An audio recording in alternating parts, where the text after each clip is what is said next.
오늘도 변함없이 주일 예배에 나오신 여러분을 환영하고 축복합니다. 안경에 성회가 껴가지고 코는 대놓고 하겠습니다. 좀 모습이 우스울 수도 있는데 하나님께서 이 예배를 기뻐 받으실 줄로 믿습니다. 이번 주는 성탄이 있는 기쁨의 한 주를 보내게 됩니다. 목사는 사람의 가장 선한 곳을 보고 법관은 사람의 가장 악한 곳을 보며 또 의사는 사람의 있는 그대로를 본다고 합니다. 누가는 의사였기에 사람의 그 있는 그대로의 모습을 보고 사랑했습니다. 그리고 그는 작은 일에 아주 충성하였습니다. 한 사람 데오빌로에게로 향했던 글이 종래에는 인류에게 위대한 경전이 되었습니다. 그는 12 제자에는 들지 않았지만 바울의 동역자로 충실하게 살았습니다. 여기까지가 우리가 지난 주간에 살펴봤던 신약 인물 누가였습니다. 이 시간에는 예수님의 12 제자 중에 한 사람인 도마를 통해 우리의 신앙을 점검해 보기를 원합니다. 도마는 헬라어로 디두모라고도 하는데요. 쌍둥이라는 뜻입니다. 도마, 디두모 똑같이 쌍둥이라는 뜻을 가지고 있습니다. 아마 그에게 쌍둥이 형제가 있었지 않았나라고 추정해 볼 수 있습니다. 도마하면 우리가 의심이 많은 제자로 우리에게 알려져 있죠. 도마는 실제로 어떤 사람이었는가? 이 사도 요한은 어린 시절부터 도마를 잘 알고 있었기에 요한복음에 그에 대한 많은 정보를 담아 놓았습니다. 그들은 이제 한 동네에서 자랐고 직업도 같은 어부였고 또 부활하신 주님이 디베리아호스에 고기를 잡고 있던 이 제자들에게 나타나셨을 때 그때 도마도 그 자리에 있었다라고 특별히 도마를 지칭하고 있습니다. 도마의 첫 번째 등장은 요한복음 11장에 나오죠. 나사로가 병들었다함을 들으시고 이제 베다니에 있는 나사로를 도우러 가자라고 주님이 말씀하시죠.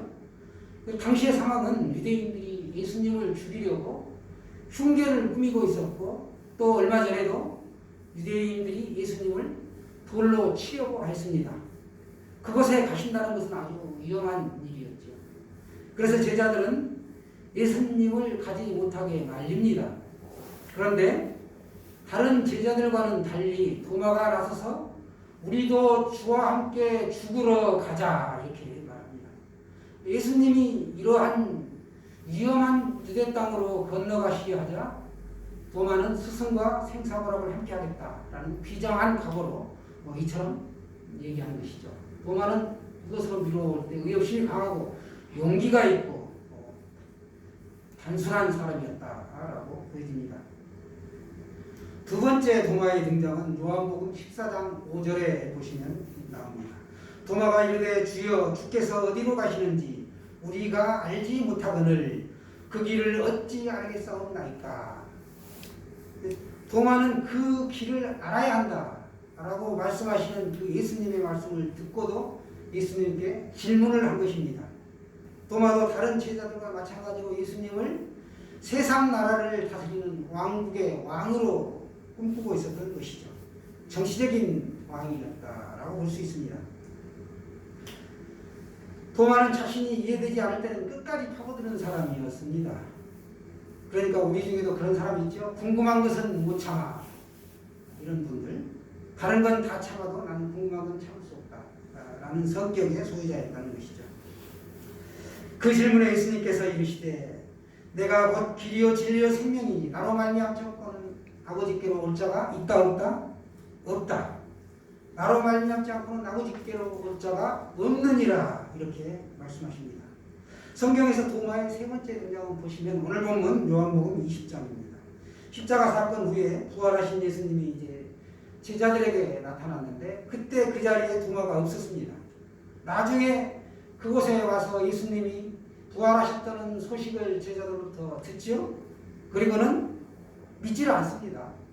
진짜라니까 진짜야 이렇게 얘기하는데도 도마가 믿지를 않아요. 그러면서 내가 그의 손에 못자국을 만져보고 손가락을 넣어보고 옆구리에도 손을 넣어보지 않고는 믿지 아니하겠노라 이렇게 말합니다.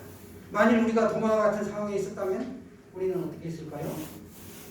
보면은 부활의 증거를 믿기 전에 직접 눈으로 보고 피부로 느껴야만 했던 사람이었습니다. 그만큼 진지하고 신중했던 것이죠.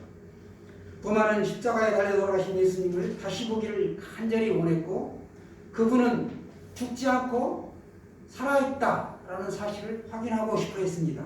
그래서 의심과 실망으로 7일 동안 제자들과 함께 있었습니다. 마침내 8해가 지나서 예수님이 제자들 가운데 갑자기 예고시 나타나시게 되죠. 그리고 예수님이 제자들에게 뭐라고 말씀하십니까? 너희에게 평강이 있을지어다. 예수님은 우리에게 오늘도 평강 주시기를 원하시는 분이죠. 2000년 전에 오신 예수님이 나와 무슨 상관이 있는가? 말씀으로 그분은 우리에게 와 계시고 성령으로 여전히 우리에게 계시다는 것이죠. 도마는 이때 예수님은 도마에게 허락을 하십니다. 너의 손가락을 이리 내밀어 내 손을 보고 만져보고 손을 넣어보고 눈으로 보고 손가락을 넣어보고 옆구리도 너의 손을 넣어보아라 이렇게 허락을 하시죠. 그러면서 하시는 말씀이 믿음 없는 자가 되지 말고 믿는 자가 되라.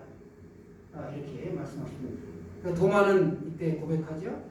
나의 주님이시오 나의 하나님이십니다. 라는 놀라운 고백을 합니다. 나의 주 나의 하나님. 이것은 예수님이 하나님이셨다는 사실을 확연하게 깨달은 것을 말합니다. 우리도 다 같이 신앙 고백 한번 해볼까요? 예수님은 나의 주 나의 하나님이십니다. 나의 주 나의 하나님이십니다. 아멘. 도마는 부활에 승리하신 주님에게서 새로운 하나님의 모습을 발견한 것입니다.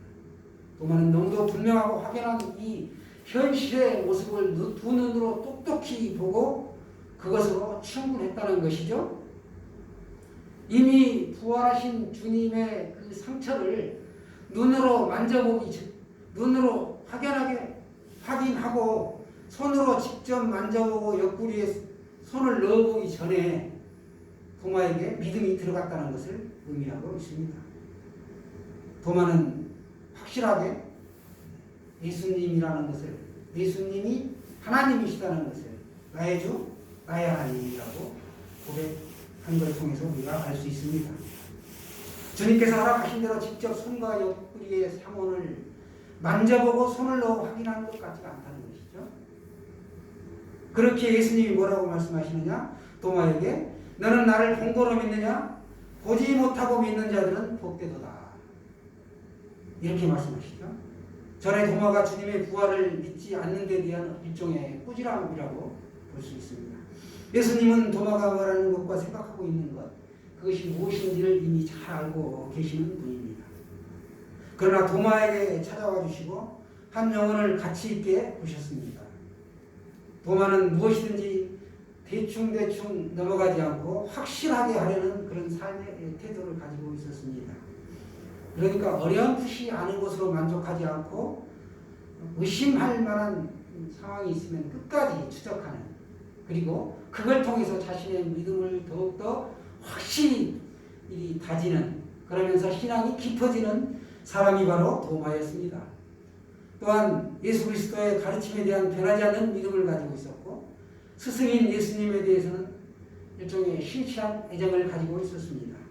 마음속 깊은 곳에서는 해야 된다는 것을 우리가 알고 있으면서도 오히려 두려워서 또 창피해서 행동을 중지하는 것이 더 문제라는 것이죠. 우리가 그럴 수가 있는데 그게 더 문제라는 것입니다. 도마의 질문은 우리의 신앙이 그것을 보고 더욱더 큰 확신을 얻도록 우리에게 도와줍니다. 이제 우리는 부활하신 예수님을 직접 보지 않고도 제자들과 같은 믿음을 가질 수 있습니다. 왜냐하면 믿음에 있어서 보는 것이 필수 불가결한 조건이 아니기 때문입니다. 완성된 신구약 성경 66권이 믿음을 증거하고 있고 예수님을 증거하죠. 또 성령께서 우리 안에 내주하시다는 것, 성령이 믿음을 조명해 주십니다. 그렇게 우리는 예수님의 모습을 직접 보지 않아도 믿을 수 있고 증거를 확인하지 않아도 믿음이 온다는 것이죠. 베드로전서 1장 8절을 보시면 예수를 보지 못했으나 믿고 말할 수 없는 영광스러운 즐거움으로 기뻐하는 것이다. 영광스러운 즐거움으로 기뻐하는 것. 바로 우리가 예수 그리스도를 믿는 것이죠. 믿음의 여러 가지 유형 중에 보시면 한 4가지 정도 그릇된 믿음의 유형을 우리가 볼 수가 있는데요. 첫 번째는 기복적인 믿음이 있습니다. 오직 우리가 예수님을 믿는 이유가 복받기 위해서 내가 예수님을 믿는다. 물론 예수님을 믿으면 복을 주시죠. 그러나 복만을 받기 위해 내가 예수 그리스도를 믿는다. 이건 좀 본질이 벗어나는 것이 되겠죠. 오로지 복받기 위해 예수 믿는가? 이게 잘못됐다는 것이죠. 두 번째는 신비적인 믿음이 있는데 기적을 보고 믿는 믿음입니다. 이런 사람은 기적이 일어나는 곳만을 찾아다닙니다. 그래서 이 기도원 저 기도원, 내일은 또 이 부흥회 저 부흥회 이렇게 돌아다니는 사람을 우리가 신비적인 믿음의 추종자라고 볼 수 있습니다. 또 이성적인 믿음을 가지고 있는 사람을 볼 수가 있는데 오늘 바로 도마와 같은 사람이 이성적인 믿음이죠. 꼭 눈으로 확인해야 직성이 풀리고 모든 것을 직접 만져보고 확인해야 되는 사람, 의심하는 믿음, 이게 바로 이성적인 믿음이 되겠습니다. 그런가 하면 조건적인 믿음이 있습니다. 우리가 구약에서 보시면 야곱과 같은 믿음인데요. 하나님이 복을 주시면 내가 하나님을 믿겠다는 조건부적인 믿음, 이게 바로 조건부적인 믿음이 야곱과 같은 사람이 가진 믿음이라는 것이죠. 우리 중에도 이런 사람이 있습니다. 그러나 참되고 진실된 믿음의 소유자들이 있습니다. 미국의 어느 도시에서 어느 날 홍수가 전신주를 들이받았습니다. 그런데 그 전신주가 이렇게 쓰러지면서 공교롭게도 화재가 발생하여 그 불이 점점 옮겨졌고 급기야는 전 시가지가 불바다가 되었습니다. 굉장한 참사가 일어난 것이죠. 도시는 완전히 불에 휩싸여 잿더미가 되고 말았습니다. 결국 나중에 건축가들이 전문적으로 도시계획을 잘 설립하여 이전보다 더 아름다운 도시로 질서 있고 멋진 도시로 거듭나게 되었습니다. 그 도시가 바로 미국의 시카고라고 합니다. 화재 당시에 수많은 기자들이 이 화재 현장에서 이 현장을 취재하기 위해 몰려들었는데 공교롭게도 무디 성경학교 옆에서 불타는 교회를 바라보고 있는 무디 목사님을 만나게 되었습니다. 기자들이 비꼬듯이 묻습니다. 목사님은 설교하실 때마다 살아계신 하나님은 전지전능하셔서 무엇이든지 원하는 것은 다 이루신다고 하셨는데 왜 하나님은 교회당이 불타는 것을 그냥 보고만 계십니까? 라고 물었습니다. 그때 무디 목사님이 유명한 말을 하죠. 나는 오래전부터 하나님께서 저 예배당보다 더 큰 예배당을 달라고 기도해 왔습니다.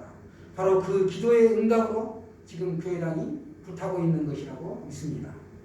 교회를 철거하려면 비용만 해도 엄청나게 많이 들 터인데 하나님이 이런 방법으로 해결해 주시니 그저 감사할 뿐입니다. 라고 말했습니다. 또 그가 불을 피해 나온 터라 황망하게 나와 잠옷 차림으로 서 있었습니다. 기자가 다시 묻죠. 그럼 예배당을 지을 돈은 어디에 있습니까? 라고 묻습니다. 그러자 우리 목사님은 이 옆구리에 끼고 있던 성경책을 쫙 펼치면서 돈은 가지고 나오지 못했지만 아무리 써도 바닥나지 않는 하나님의 근거인 성경을 가지고 나왔습니다. 그런데 얼마 안 가서 정말 그 말대로 기적과 같은 일이 일어났습니다. 멋지고 크고 웅장한 예배당이 새로 세워졌습니다. 무디 목사님은 참 믿음을 가지고 계셨던 것이죠.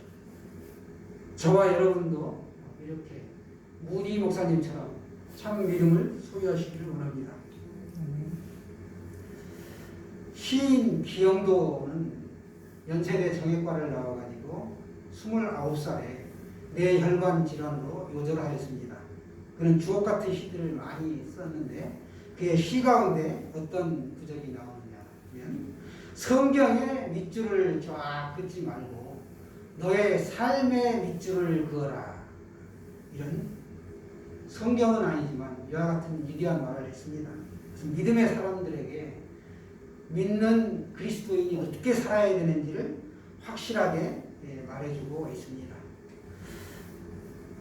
도마의 사건은 오고 오는 세대의 많은 성도들에게 귀감이 되고 있습니다. 비록 부활을 눈으로 목도하지 못했더라도 충분히 믿음으로 예수님의 부활의 그 삶을, 부활을 수용할 수가 있었다는 것이죠. 다시 말해 보지 못한 거로 믿을 수 없다. 이것은 하나의 변명에 불과하고 불신앙의 소치라고밖에 달리 말할 수 없다는 것이죠. 왜냐하면 믿음은 들음에서 나고 들음은 그리스도의 말씀에서 나시기 때문입니다. 따라서 보지 못하고도 믿는 자가 복되다. 이 말씀은 부활을 믿음으로 고백하는 성도들을 향한 말씀이라는 것이죠. 의심에 가득 찬 제자였던 도마는 이후에 열정적인 선교사가 됩니다. 바벨론과 페르시아, 지금의 이란인데요. 교회를 설립했고 거기에 더 나아가서 인도에까지 가서 복음을 전합니다. 전생에 의하면 도마는 인도에서 창에 찔려 순교했다고 합니다. 그리고 인도의 마라폴에 묻혔는데요. 그곳에 끼친 영향력은 실로 지대한다는 증거들이 속속 고각적인 발굴을 통해서 드러나고 있습니다. 못자국과 이 창자국을 보고서야 예수님의 부활을 믿은 도마를 향해 예수님은 보고 믿는 믿음도 참 귀하고 좋다. 그러나 보지 않고 믿는 믿음이 더 복되도다 라고 말씀하셨습니다. 오늘날 불신자들 중에도 어떤 사람은 하나님을 한번 보여주면 나는 교회에 나가겠습니다 하신 분들이 있습니다. 이들은 과학 만능주의에 사로잡혀 있는 사람들입니다. 성도들 중에도 내가 예수님을 한번 보고 혹 예수님의 이적을 한번 체험해보면 더 잘 믿을 수 있을 텐데 라고 생각하는 분이 있습니다. 그러나 믿음은 바라는 것들의 실상이요 보이지 않는 것들의 증거이다 라는 사실을 아셔야 합니다. 출애굽 1세대는 성경 역사상 이들만큼 하나님의 기적을 체험하는 세대가 없었다라고 말씀합니다. 낮에는 구름 기둥으로 사막에 열기를 식혀주었고 밤에는 불기둥으로 혹독한 추위와 짙은 어두움을 물리쳐 주셨습니다. 지금은 성령 시대죠. 믿는 우리를 성령의 기둥으로 인도해 주고 계십니다. 광야에서 농사짓지 못하는 그 척박한 그들에게 40년 동안 만나와 메추라기를 때에 맞춰 양식으로 공급해 주셨고 또 수시로 반석에서 식수를 공급해 주시죠. 또 애굽의 바로의 압정으로부터 해방시켜주는 과정에서 10가지 재앙과 전무후무한 홍해의 기적도 직접 두 눈으로 목격했던 사람들이 광야의 1세대들입니다. 바로가 9번의 재앙에도 이스라엘 백성들을 보내주지 않자 하나님은 애굽 땅 아래에 있는 사람의 육축과 초태생을 모두 죽이는 재앙을 내리죠. 그리고 어린 양의 피를 좌우 문설주와 좌우 이 문설주와 임방 밑으로 있죠. 사각형 여기에 어린 양의 피를 바른 집은 죽음의 사자가 밤 12시에 지나갈 때 피해갑니다. 넘어갔다. 담을 넘으려 한자로는 이렇게 쓰는데요. 담을 넘어갔다. 죽음의 사신이 죽음의 사자가 그 집은 담을 넘어서 갔다. 그래서 그 죽음을 면하게 된 것이죠. 그래서 6월절에 기원이 되었습니다. 다음날 온 애굽이 통곡하며 슬퍼할 때 이제 이스라엘 백성들은 엑소더스라고 하죠. 출애굽을 합니다. 길 위에 난 길 밖의 길. 길이 있는데 그 길이 아닌 다른 길을 예수님이 내신, 하나님이 내신 것이죠. 3일쯤 지나니까 이제 초태생의 장자와 모든 육축의 첫것이 죽어 슬퍼하던 그들이 정신을 차려보니까 앞발 다 뒷발 다 들었던 이 바로가 정신이 든 거죠. 다시 추격을 합니다. 마음이 변심이 일어나가지고 추격을 하는데 아주 맹렬하게 추격을 하죠. 그래서 가까이 이르렀을 때 이 모세가 백성들이 원망합니다. 앞에는 홍해바다요 뒤에는 추격하는 바로의 군대가 지금 오고 있기 때문에 죽을 수밖에 없는 아주 위험한 지경에 처하게 되었습니다. 이때 모세가 하나님께 기도하죠. 지팡이를 내밀어 간절히 기도합니다. 하나님이 수직으로 물벽을 세우시고 이 바다의 그 바닥을 마른 땅을 건넌 것처럼 광야길을 건넌 것처럼 건너십니다. 우리 바닷가에 가면 썰물 빠진 뒤에 보면 갯벌 지역이죠. 뻘인데 질척질척하고 장어 같은 거 빠지면 발도 잘 이렇게 쉽게 걸을 수 없을 만큼 되는데 그런 길이 아닌 아주 뽀송뽀송한 마른 땅처럼 건넜다라고 성경은 기록하고 있습니다. 하나님이 동풍을 불어서 이 말이시죠. 그러니까 애굽에서 탈출한 이스라엘 그 민족이 장정만 60만이니까 4인 가족에다가 무수한 잡족이 또 따랐다라고 하는데 200만이 훨씬 넘는 사람이 바로의 그 맹렬히 추격하는 군사로부터 도망가려면 길이가 10m, 20m짜리 강폭으로 물기둥이 솟아서는 안 된다는 거예요. 150m, 200m 적어도 그 정도 돼야 다리 저는 사람, 손을 잘못 쓰고 몸이 불편하신 분, 노약자들 이런 분들도 삽시간에 행대로 건너갈 수 있다는 거죠. 일렬로 줄 서서 가면 도저히 안 되는 것이죠. 그렇게 해서 조금 처진 사람도 이렇게 삽시간에 건널 수 있게 되었습니다. 맨 마지막 사람이 바다로부터 육지에 발이 닿는 순간 하나님이 공약으로 어떻게 하죠?